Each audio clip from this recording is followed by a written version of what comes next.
What are three things AI will not solve in 2026? AI is a calculating machine, while humans are masters of improvisation and then navigating through gray areas. When you have bad foundations, scaling is even harder. Systems can break easily that way. Throwing bodies at the problem is expensive. Between training and management overhead, like cost of support rises. If we're being realistic, I don't think every single thing has to be automated in customer support. Yeah, nothing is really truly instant. Even instant noodles take time to prepare, right? But it's actually annoying if we make AI sound too human. If a brand wants to improve customer experience this year, what are the first three things that they need to fix? Firstly, let me break down some of the mistakes that the business make when setting for customer support. You know what I love about this conversation? I like that we have one person from the AI end and we have one person from the human end.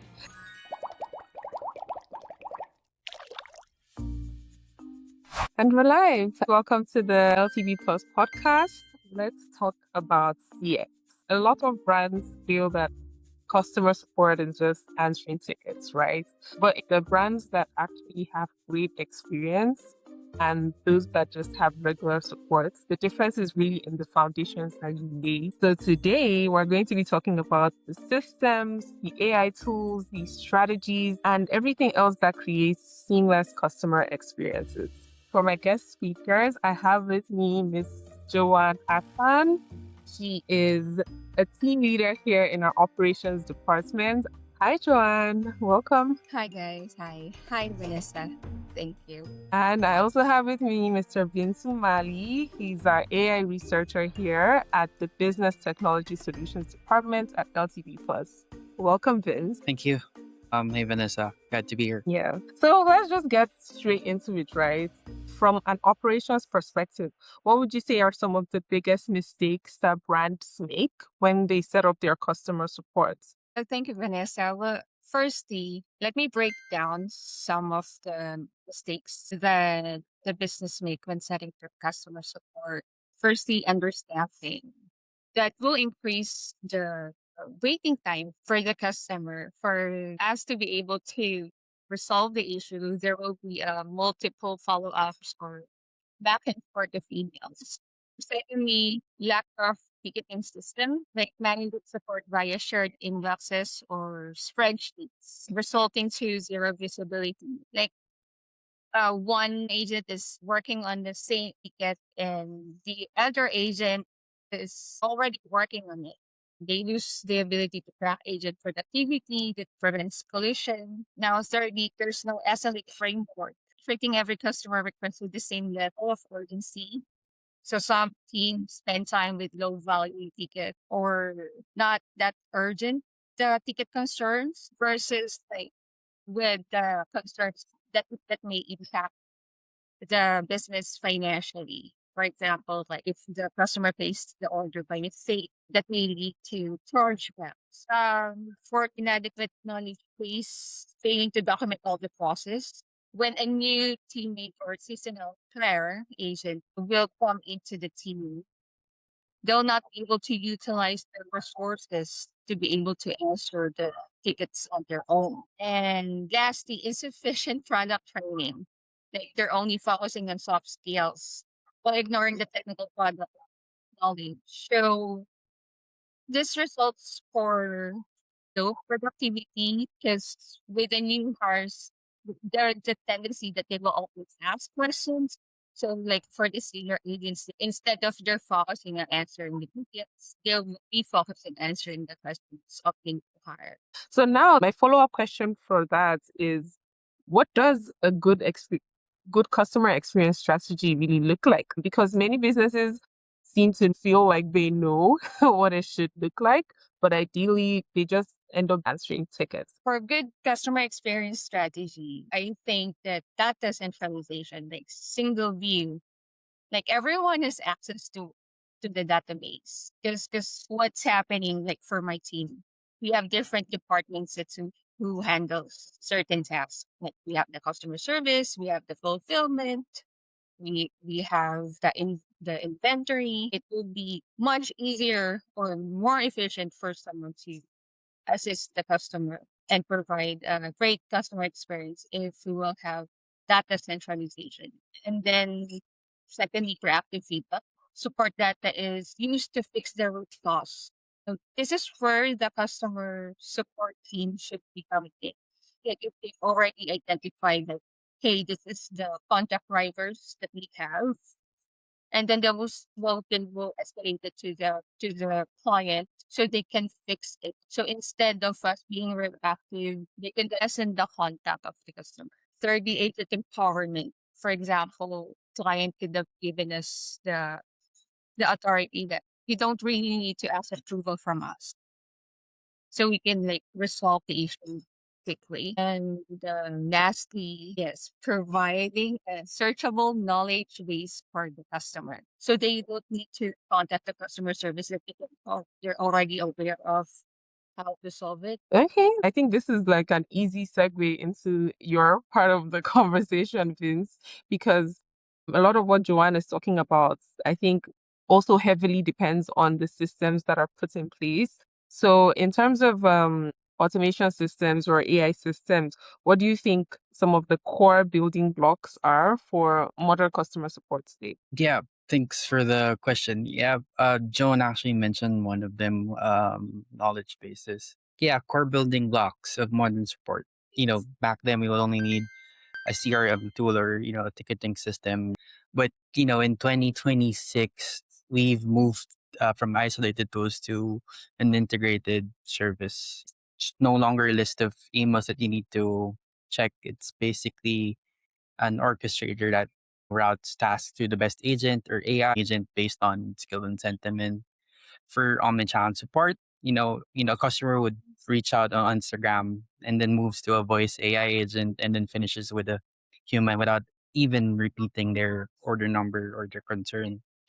As for knowledge bases, it basically evolved from static articles to repositories for our AI agents to get answers from. And then the chatbots, that's basically an archaic term right now. We now call these AI agents. They're not just following scripts, they have capabilities to perform actions. And then lastly, for analytics, they're now very much predictive and then sentiment driven, where basically it tells you, if a customer is angry without even them sending an angry email.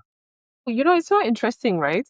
Because from what I'm catching, it's not like the older systems are redundant, but it's more like an Mhm. improvement on the systems that Yep. have already been there for the longest time. So help desks are no longer just the one platform. It's more like an integrated system, right? That has to contain all other things. And I think it's even the same thing for customer service. People only cared about customer service if they were getting the resolutions to their problems. But now customer experience is like a whole lot more than that. So that's really interesting. And for businesses that don't have these systems in place, what could be the result of that? Like I mentioned earlier, back then we would have isolated tools. So businesses would face, cost of fragmentation. So you have this tool, and this tool. Without a system in place, basically data is trapped in silos. Let's say one aspect of a data or what you would need is trapped in a CRM and the other is in a different tool. So what happens here is that customers get inconsistent answers and then agents get burned out from trying to switch between 5 tabs, and then the brand loses the ability to scale without proper linear hiring. I think from here we can transition into service level agreements, right? Because that's the basis of customer support. And businesses tend to feel like they have great SLAs, but they a lot of the time those SLAs are ignored or just unrealistic to say the least. So I'm going to turn it back over to you, Joanne. What does setting up a good SLA framework really look like? It looks like we will have a standard, of course, that the team will follow. So one of the SLAs that should have been in place, uh, the first response time. Like this is how quick we acknowledge our response to the customer. Usually by market standard, we set this 24 hours. Secondly, the resolution time, the measure of the speed of how we totally resolve the customer's concern. Sometimes when we do escalate the concern, of course, we leave the ticket pending or open, and that will contribute to the resolution time. So usually we set this 48 hours for the resolution time. And of course, the specific channel SLAs, like we have different SLAs for different channels. Like 24 hours that I'm saying, it's actually for emails, but for chat, of course, we have the first response time like 2 minutes or 120 seconds for chats and messaging. For social media, we have 4 hours for the first response time. And of course, if the customer will reach out through phone, it should be like immediately when the first ring, you should have already answered it. So those are the SLAs. Yeah. First response time seems like a very big deal in terms of customer support SLAs, but I really like how realistic it sounds, right? I would rather be impressed by the fact that you took a shorter time than to be disappointed that you didn't meet the target that I thought you would have met. So I think that's really important. So Vince, everyone is talking about AI in customer support now, right? But if we're being realistic, I don't think every single thing has to be automated in customer support. Some things should have the human touch.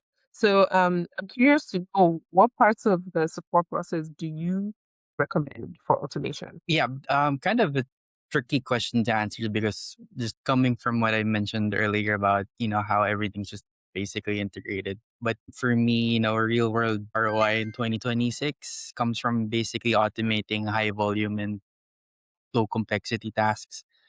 I would say your Wismo and order tracking, these are your low hanging fruit. AI should handle 95% of these by connecting directly to logistics, APIs, and whatnot. So yeah. And we spoke about SLAs with Joanne. So I want to also know, like, what metrics can we be tracking with these systems when it comes to CX, right? Because I know it's no longer just CSAT and the easy things Yeah. that we used to track years ago. So what are the CX metrics to be tracking in 2026? Yeah. So traditional metrics like CSAT, they still pretty much matter, but I think the smart money is on these metrics. One would be self-service resolution. So why it matters, it's basically the percentage of issues solved without a human ever touching them. The next would be sentiment shift. So why it matters, because does the customer go from frustrated to satisfied during an AI interaction? And then another would be agent effort score. So AI shouldn't just help customers, it should make the agent's job easier. And then lastly, contact to action ratio. So how many clicks or minutes does it take for a problem to actually be fixed and not just answered? Wow, that's really interesting. Especially the effort score. I never really thought that that was even a metric that people should be tracking, but it definitely makes sense as you say it. And you know what I love about this conversation? I like that we have one person from the AI end and we have one person from the human end. So as we all know, like even though chatbots end up automating up to 80% of support inquiries, the human touch still has to be there. So, Joanne, let me start with you. Where do you think AI struggles when it comes to customer support and where humans shine? Well, firstly, you can really feel if you're talking to an AI. Is empathy, the human touch, Mm, empathy. Whenever I use, because I tried it. Whenever I use, it's very standard. It's very mm. worthy. You know, that's AI compared to the approach of the agent. The human value, you can feel if it's genuine response or it's AI. Secondly, escalations. So I think it's quite challenge for AI to have that certain escalation, like asking their client, "Hey, can we give like exemption to this?" For example, for refund, AI can do that yet. Hmm.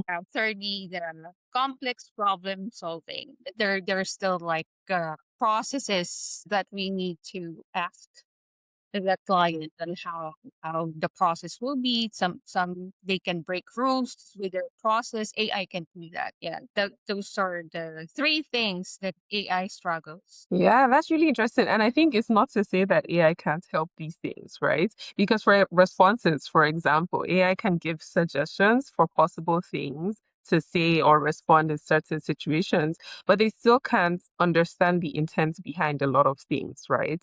So I think it's just a nice balance to strike in between the two. Vince, what do you think about that? Where do you think AI shines? For the three things I was mentioned, AI is a calculating machine, while humans, we're connecting machines. But where I think AI really struggles the most would be complex problem solving, especially if a problem falls outside of the standard operating procedure. AI hits a wall. Humans are masters of improvisation and then navigating through gray areas. I guess those are some things that we can agree on, both from an AI perspective and a human perspective, right? So when you have bad foundations, scaling is even harder.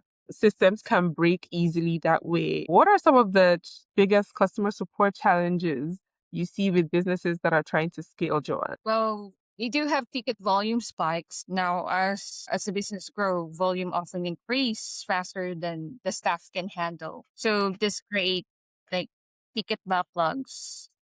And of course, if there will be high influx in ticket, we will have slow responses, or we will have delays to all of the customers. Second is rising hiring cost. Like throwing bodies at the problem is expensive. Like between training and management overhead, like cost of support rises unless you find ways to automate routine task. Thirdly, maintaining quality. It's hard to keep everyone on the same page without the unified or updated knowledge base. Like different agents starts giving different answers because the cheat sheet is not updated or the playbook is not updated. So it would lead to confusion on the customer's end. For the 24/7 availability, like expanding it to new time zone is, it's a logistic nightmare, which often leads to a deep in service of quality during certain hours. And lastly, meeting SLAs. Yeah, so as the queue grows, first in, first out, it doesn't work anymore. We just have the mindset that we just need to finish the ticket. We just need to clear out buckets as urgent as we can. Hmm. You mentioned automating some routine tasks earlier. So that means systems definitely do go a long way to helping the scaling needs, right? So I'm going to turn it over to you, Vince. With all these problems that Joanne has highlighted, how can automation kind of ease the burden of teams that are scaling or growing? So if you think about it, scaling a team in 2026 is no longer about adding more seats, but taking advantage or having more leverage. So in enabling AI, we can have faster replies and have 24/7 support. So what happens here is that AI handles the night shift or peak hours without requiring overtime pay. And then another example, let's say you have the account you're supporting as a global customer base. Having real-time translation allows a small team to support that. And then for escalations, like I mentioned earlier about AI being a first responder, AI basically acts like a triage nurse where the AI will gather all of the info. So when a human steps in, where an agent steps in, they can solve the problem in seconds, not just minutes. But they say as much as there are good sides to something, there are also kind of cons to it, right? So what should businesses like be wary of when they're integrating AI into some of their systems? Yeah. So basically, there's this uncanny valley of empathy. It's annoying. It's actually annoying if we make AI sound too human. Yeah, it Mm. creates a trust gap when the customer realizes, hey, I'm talking to a bot. I'm not really talking to a human. Interesting. Yeah. And then, coming from my example earlier, when it comes to complex problem solving, we have to make sure that AI is very much policy guarded. What do I mean by this?